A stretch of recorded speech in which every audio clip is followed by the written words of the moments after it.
I beg to differ, and I'll give a different analogy to that because, first of all, you're never going to say who's the greatest of all time. To me, I think that's more for PR and more for selling stories and getting hype.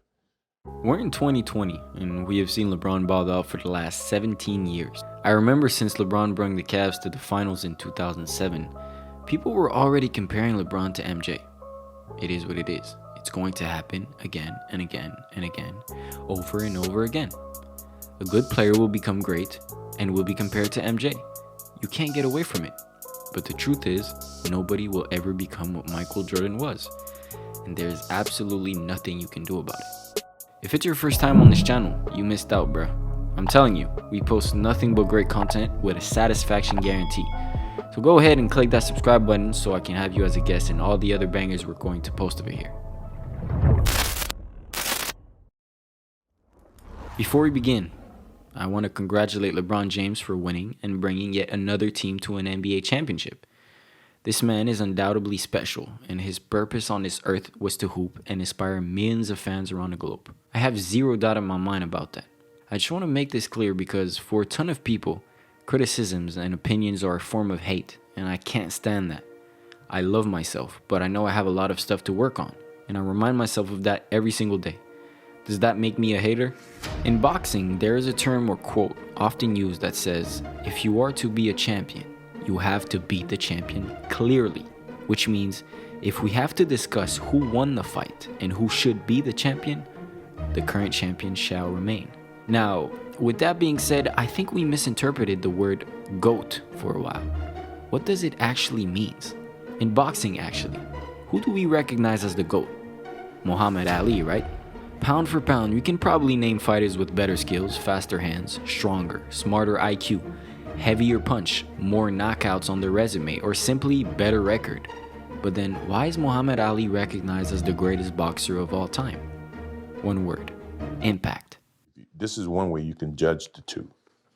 How much impact did each change or evolve the game? The way he made boxing popular, the way he brought out trash talking to impact fighters' pay and overall attention to boxing, the way he fought for himself, the black community, and to shout his social message of black pride and black resistance to white domination, and for refusing induction into the US Army during the Vietnam War.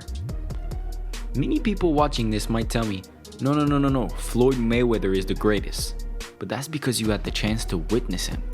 Don't get me wrong, Floyd is great, but didn't have the impact Muhammad had on the sport of boxing. Impact on private jet, making billions of dollars, getting girls maybe, but when it comes to making an impact on people using his platform is when you understand the difference. This man didn't only make an impact through his boxing skills, but through his message and through his love for boxing, making millions of others fall in love with it as well. This is why we remember and recognize him as the GOAT. As a young generation, we tend to lean onto the current players to draw comparison because we truly have nothing else to do. You want to know the truth? The bold truth. It's very simple. Career-wise, LeBron has had a better career, will dominate Jordan in points, assist, rebound, in every single category you may think of.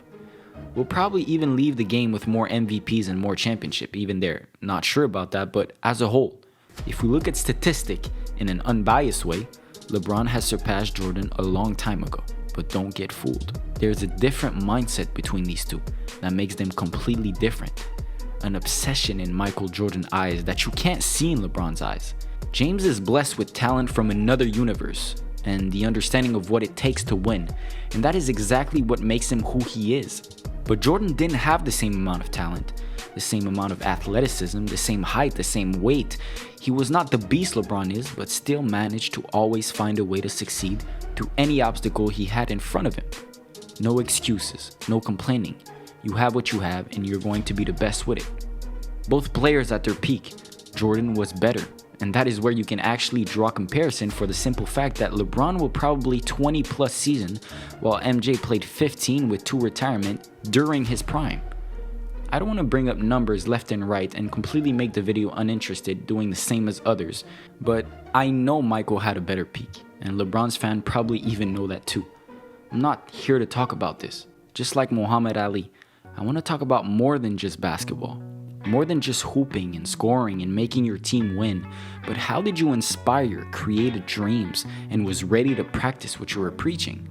MJ was and forever will be recognized as the face of basketball. That's just a fact, and there is nothing we can do about it.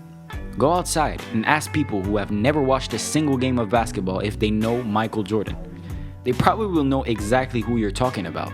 And this might not be important to basketball, but it shows his impact on the world in general. See, people are not just seeing stats, number after numbers. I think the GOAT status is defined by who even made this a discussion, by who we look up to, by who we compare ourselves to. The reality is Michael Jordan is compared to every single player. He is in everybody's videos and talk show, even 20 years after his retirement. He is the one who made the game of basketball what it is today. He is the one who pushed the boundaries and the limit to where the sports could go. He is the one who created the first and still most popular shoe line of all time. He is the one who we all copy.